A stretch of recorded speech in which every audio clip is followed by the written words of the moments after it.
Olá, eu sou Júnia Lemos do canal História com Júnia Lemos e hoje vamos falar sobre Luís XIV, o Rei Sol. Ele que falava o Estado sou eu, né? O símbolo máximo do absolutismo. Para isso, nós vamos usar como referência esse livro aqui, ó, Escândalos Reais, do Michael Farquhar. Não sei se pronuncia desse jeito, mas eu pronunciei. Vou deixar no final da descrição do vídeo o nome do livro e também sites que eu usei para pesquisar para fazer essa aula, tá bom? Vou ver se pelo menos de 15 em 15 dias eu venho falar com vocês sobre alguma curiosidade, alguma coisa diferente, tá? Já que o perfil do canal é um perfil de canal de Enem, né? De pré-Enem, mas eu vou tentar trazer pelo menos de 15 em 15 dias algo novo. E antes da gente prosseguir, eu vou pedir para que você se inscreva, para que você deixe um comentário, curta o vídeo e compartilhe. Isso é muito importante. Meu canal é pequeno e precisa crescer, tá bom? Então vamos lá falar do Luís XIV, o Rei Sol. Vamos ver quem é esse cara. O Luís XIV, né, o Rei Sol, ele governou 72 anos. Ele é o monarca que mais tempo ficou ao poder, tá? Por que tanto tempo? Porque ele subiu ao trono com 4 anos de idade, né? Ele vai governar de 1643 a 1715.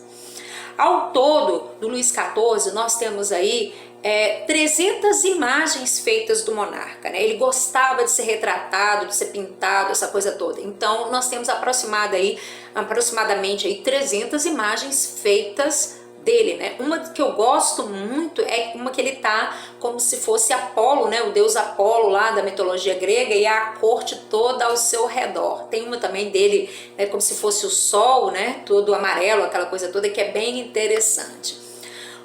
Próprio do Luís XIV, próprio de um absolutista, ele gostava de ser bajulado, né, comparado com o Estado, aquela coisa toda, e ele vai criar para a França um rígido código de etiquetas, tá? Como as pessoas deveriam se portar diante dele, como elas deviam abaixar, como deveriam reverenciar, até como usar o chapéu, o posicionamento do chapéu vai ser definido nesse rígido código de conduta aí, tá? De conduta não, desculpa, de etiqueta, tá?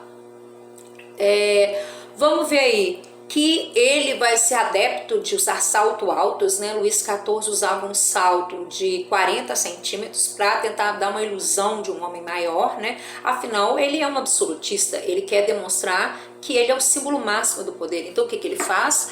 Ele se coloca no patamar superior aos outros, usando um salto de 40 centímetros, tá?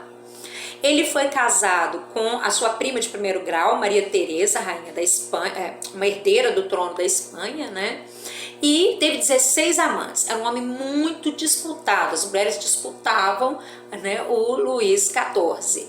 E teve 6 filhos legítimos, 18 bastardos reconhecidos, né, e que ele vai dar título de nobreza para esses caras, para esses 16, eu falei 18, né, 16 bastardos enobrecidos e 30 filhos não reconhecidos. Na sua vida ele teve vários, assim como várias amantes, né, ele teve várias doenças, né, ainda na fase criança, escarlatina e sarampo, na adolescência, gonorreia e sarna, e na fase adulta, febre, tifoide, enxaqueca, dor de estômago, gota e fístula anal. Essa fístula anal aí vai dar problema para ele, né? Nós vamos ver aí que ele vai ter que se submeter a uma cirurgia.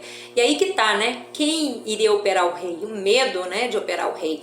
O cirurgião que vai fazer a cirurgia nele, antes vai testar em várias pessoas para ver se vai dar certo. Depois que ele viu que o negócio dava certo, né, que a cirurgia dava certo, ele vai fazer a cirurgia no Luís XIV. E aí ele pede, uma das coisas que ele vai receber, né, que ele vai pedir como né, forma de pagamento aí pela cirurgia que ele fez, pela ousadia de operar o rei, é que a profissão de cirurgião passasse a ser reconhecida. Legal, né? Isso aí.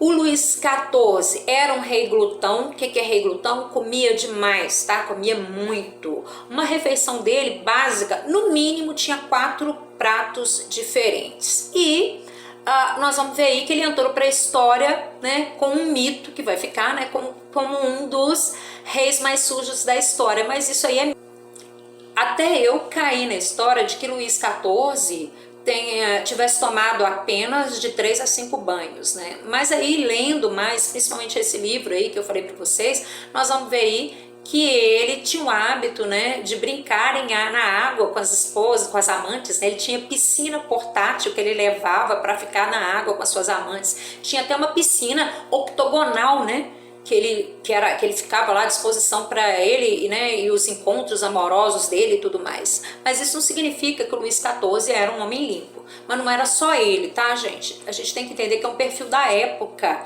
O homem da época, ele acreditava o quê? Que você não deveria limpar totalmente o seu corpo, que você tinha que ter uma camada de sujeira, que essa camada era proteção para os poros, que se você limpasse tudo, os poros ficariam abertos e propensos para pegar doenças. E ele acreditava, isso também acontecia com a água morna, a água quente, né? Que se você banhasse com água morna ou quente, seus poros estariam dilatados e o que aconteceria? Você estaria propenso a pegar uma doença. Então, não é o Luís XIV que é sujo, né? Nós vamos ver aí que é todo o perfil da época.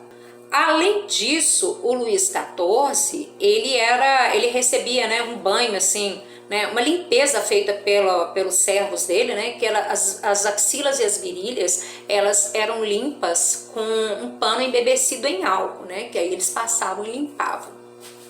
Agora nós vamos para um ponto interessante, que é a questão, né, dos dentes do Luís XIV. Nosso querido rei Luís XIV, ele nasceu com uma deformidade na boca, né, um caso raro, e ele só tinha 2 dentes na mandíbula inferior. E era um homem, como eu falei, glutão e muito chegado a doce. Nós temos que entender que essa é a época do açúcar, né? Que o açúcar está caindo no gosto de todo mundo. E o Luís XIV, ele é muito chegado nisso aí. O que vai acontecer? Né? A falta de uma higiene bucal e tudo mais, ele vai apodrecer os dentes e no decorrer da vida esses dentes serão arrancados. No final da vida do Luís XIV, ele praticamente não tinha mais nenhum dente na boca e se alimentava por canudos. Já que a gente está falando aí dos alimentos do Luís XIV, glutão, uma das coisas que ele saboreava era o chocolate, né? Ele vai tomar conhecimento do chocolate aí através da sua esposa, Maria Teresa, né? Que é descendente de reis espanhóis, né? E aí, os cozinheiros do Palácio de Versalhes vão incrementar esse chocolate, né? Vão colocar baunilha, açúcar, mel, canela, e aí ele vai cair no gosto do Luís XIV. O Luís XIV, ele tinha noção, né, que a sua boca, que seu corpo exalava um odor, né, tanto que quando ele chegava em algum cômodo que estava fechado, o Palácio de Versalhes, ele mandava abrir janelas e tudo mais, mascava pastilha de anis para disfarçar o odor da boca e no corpo ele usava perfume patchouli e almíscar, tá? Mas tem que entender, gente, que isso aí é o perfil de todo mundo da época. O nobre, ele não mandava lavar roupa constantemente. Por quê?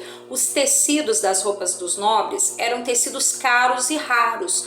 Então, eles praticamente nunca eram lavados. Então, o que fazia para disfarçar o odor? Jogava-se perfume.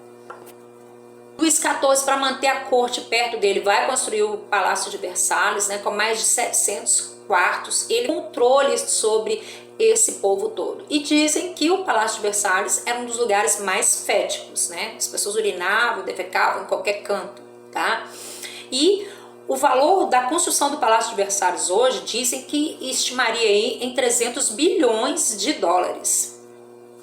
Ele era um homem que era apaixonado por diamantes. Na época que ele estava vivendo, né, a Renascença, nós vamos ver aí que a joia da vez era a pérola. Só que o Luís XIV vai ver um diamante pela primeira vez, vai se encantar e vai gastar fortunas aí. Estima-se que ele chegou a gastar 75 milhões de dólares comprando diamantes. E o diamante vai passar a entrar na modinha a partir do momento que ele passa a amar, né, a pedra. Ah, professora, tem algum filme que conte a história do Luís XIV? Nós temos a série Versalhes, a Netflix tem todas as temporadas, super gostosa de ver, super tranquila, né? Tem história, é aventura no meio, mas temos também um filme que vai mostrar o restinho de vida do Luís XIV, né? Aliás, os últimos dias, né, do Luís XIV, que chama A Morte de Luís XIV.